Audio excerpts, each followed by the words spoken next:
gentlemen, welcome back to another very special, as always, episode of the Hyperconscious Podcast. We hope you enjoyed our latest episode where we sat down and talked about the 5 ways that social media jeffs you up. Today, we're almost at 400.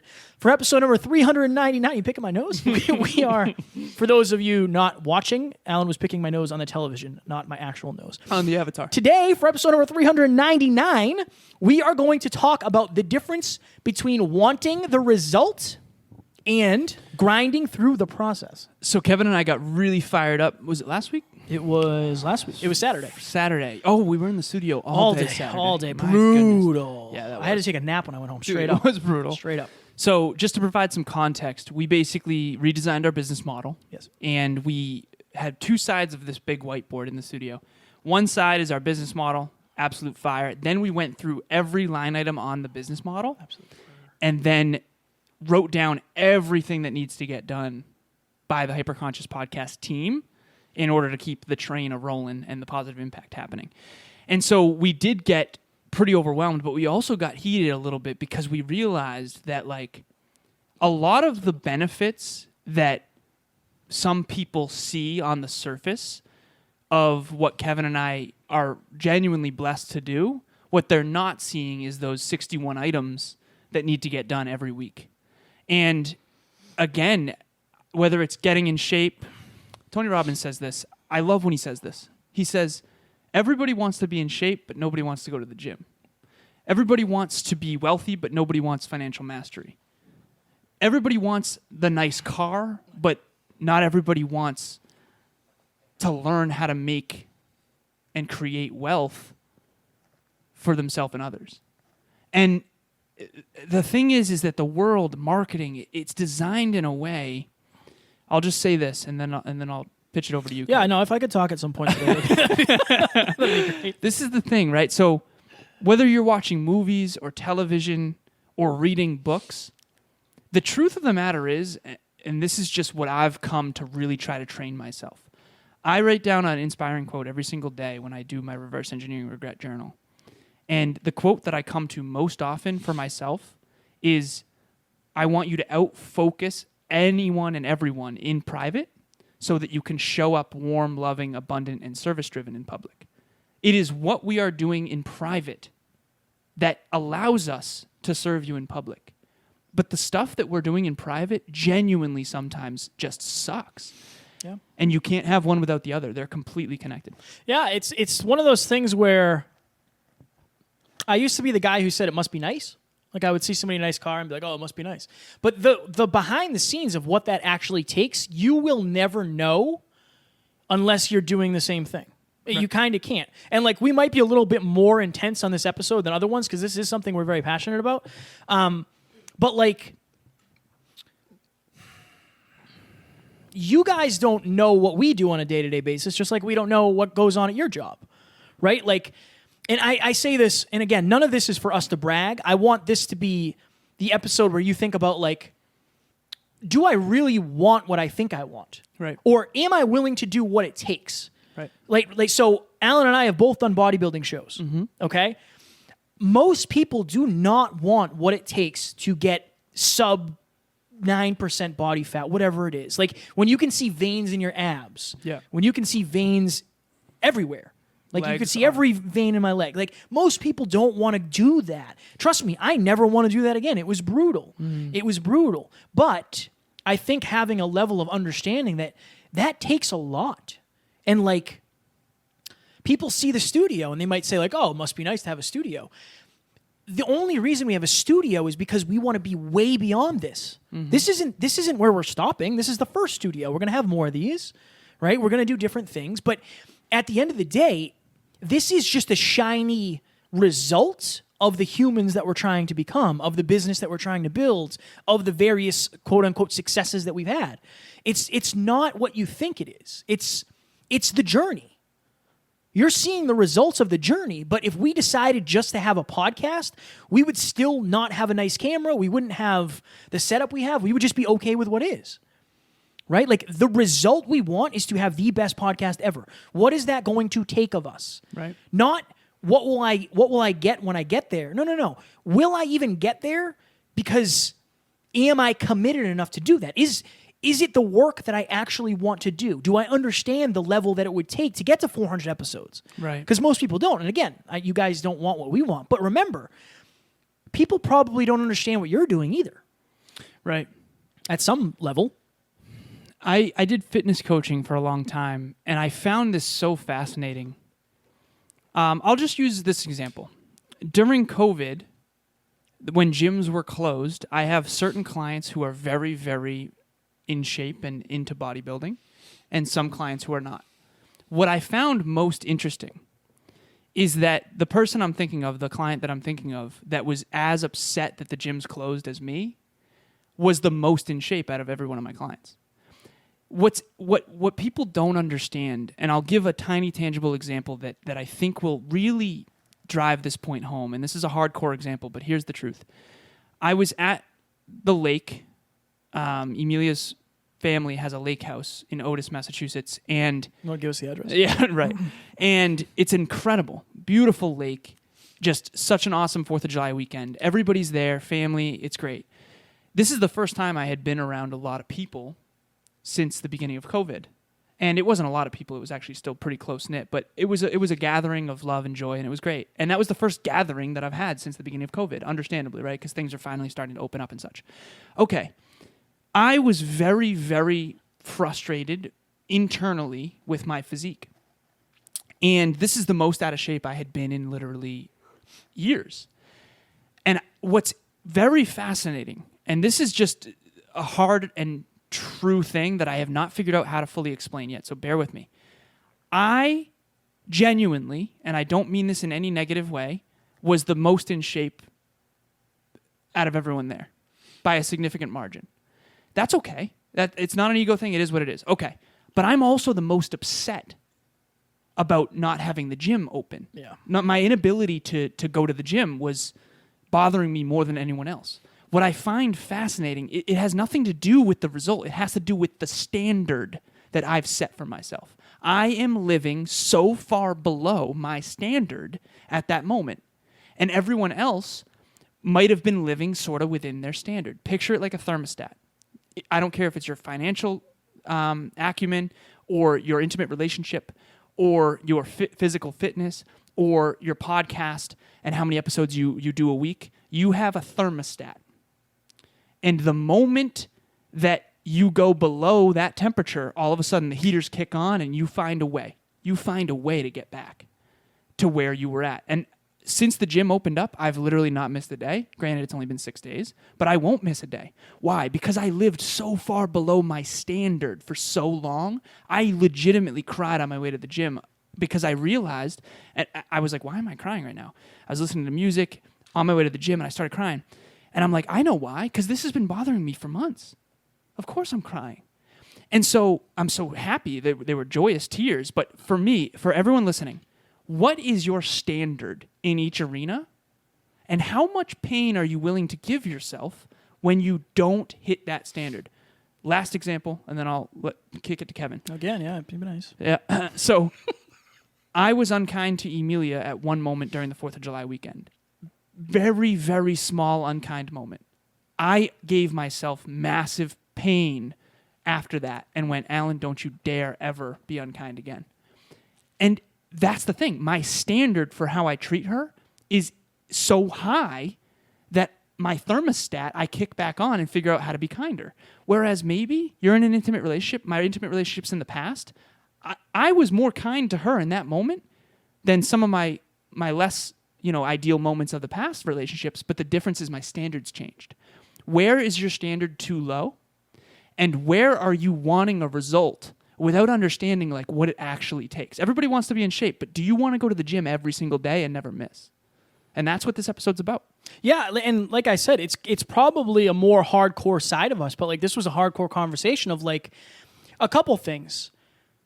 Will anybody ever know what we've actually done in what we've gone through to get where we're going. And I said, and Alan asked me that question. And I said, as long as we share along the way. And I think a lot of people don't do that. You see people when they're at the top of the mountain, and I've been saying this since the beginning.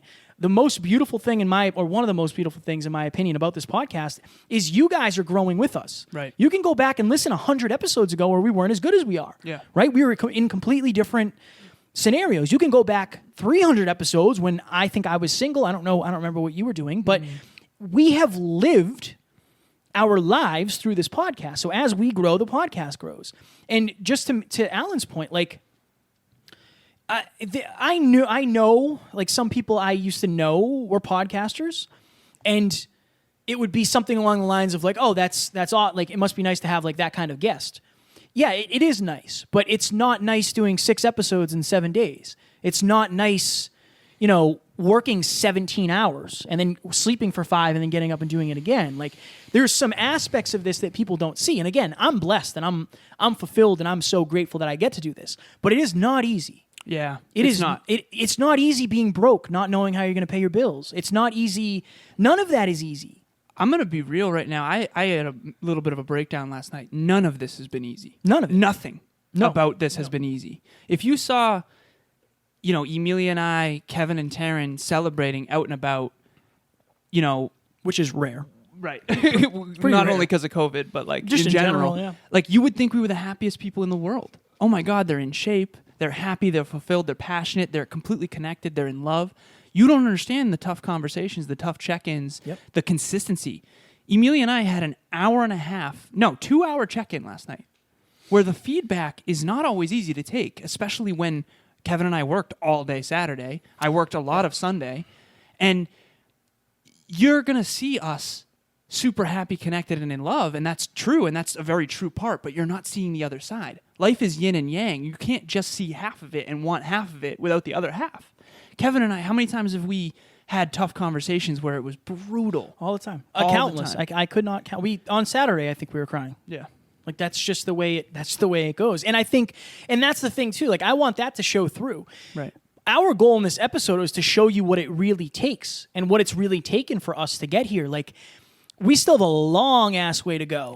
Long way to go. But what we've done to get here has been quite difficult. Like, you want an extraordinary relationship? Do you want the check-in where your girlfriend tells you, she feels like you're not investing in the relationship? I'm not saying that's happened, but I did get a 3 out of 10 one time with Love and Connection. That was my own damn fault. But this is the other thing.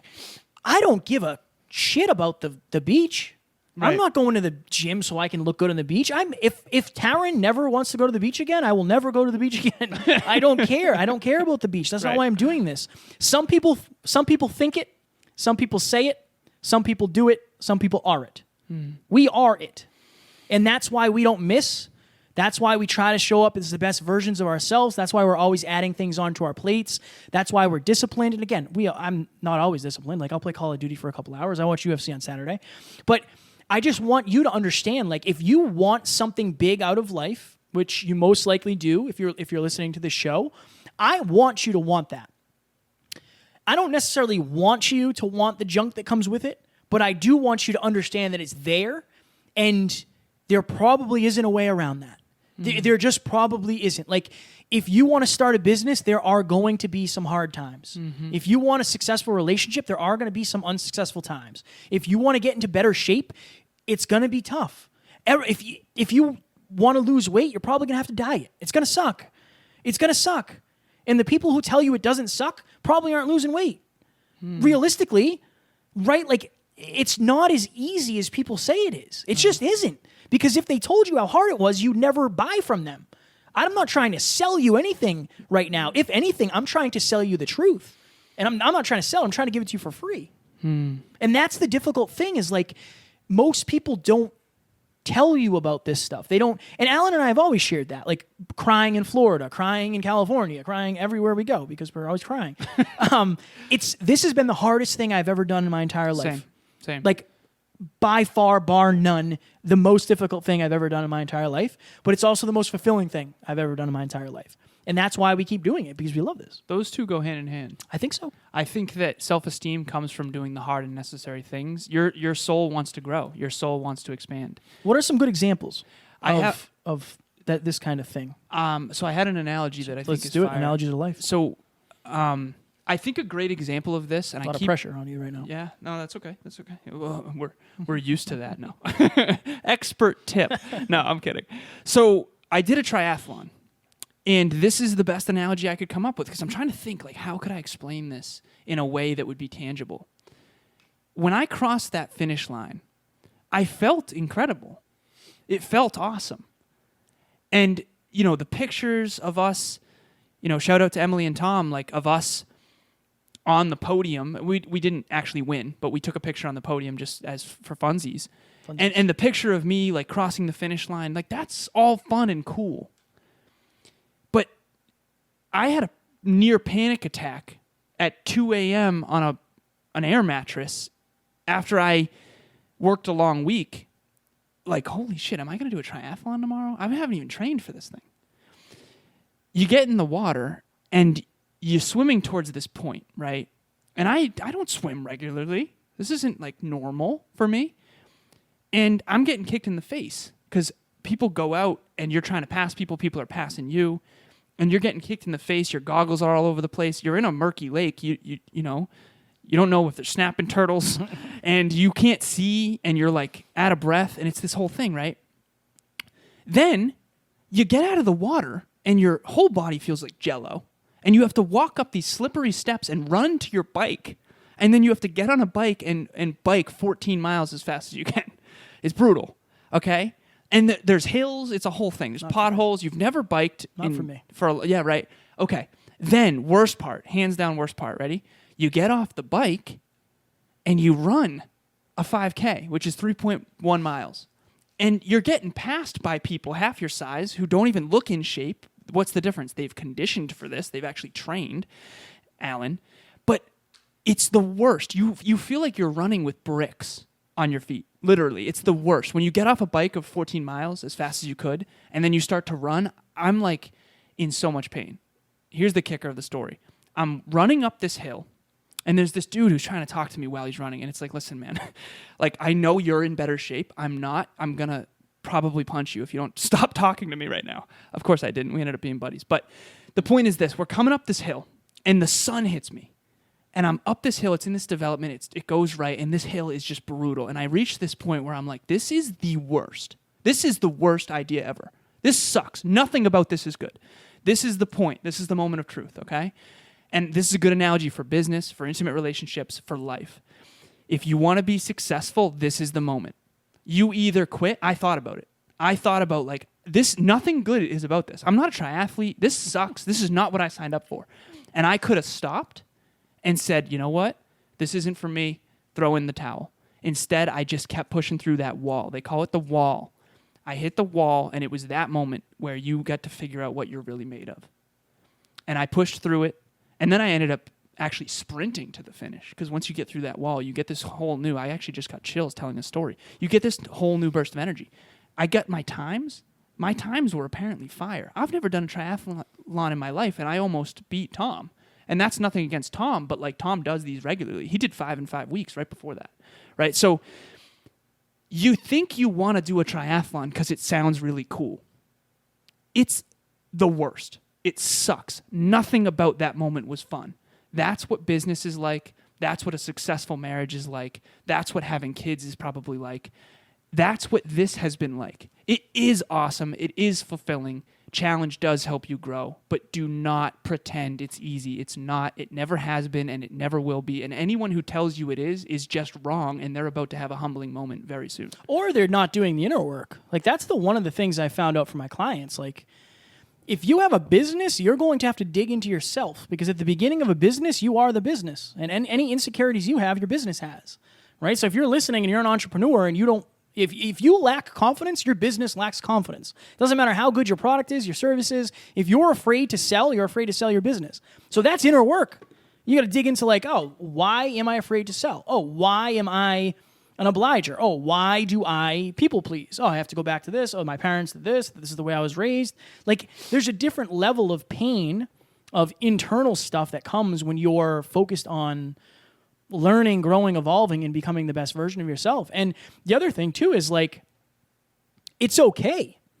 If you come to me and say, I want to do this, cool, this is what it's going to take. You know what? I don't want to sign up for all that. Cool.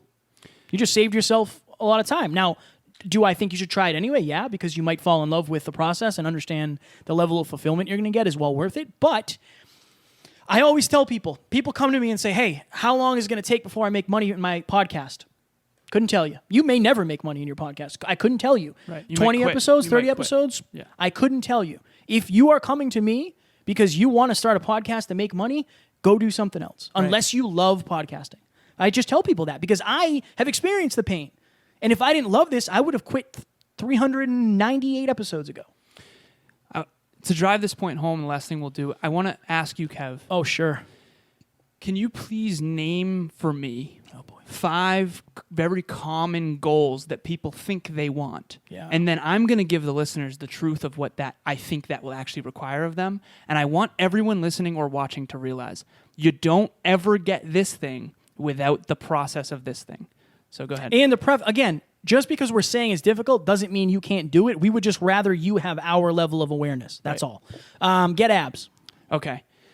So everybody wants a 6-pack. Do they want to quit drinking alcohol? Do they want to be in the gym instead of partying? Do they want the 5 a.m. workouts? Do they want to track their calories? Do they want to get the right amount of sleep? Do they want to foam roll every day? Do they want to weight train? Do they want to do curls and ab workouts regularly? So wanting abs sounds fun.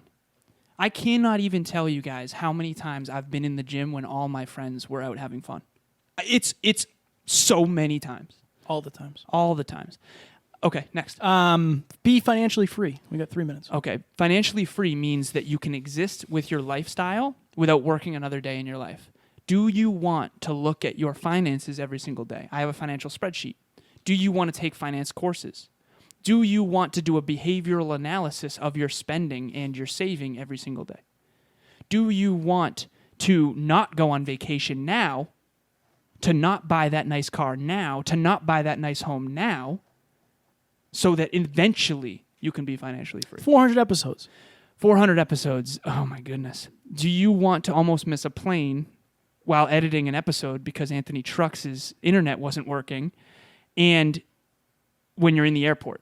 Do you want to wake up at 6 a.m., get your stuff together on a Sunday so that you can drive 2 hours to make sure that you have Lauren Tickner on at 11 a.m.?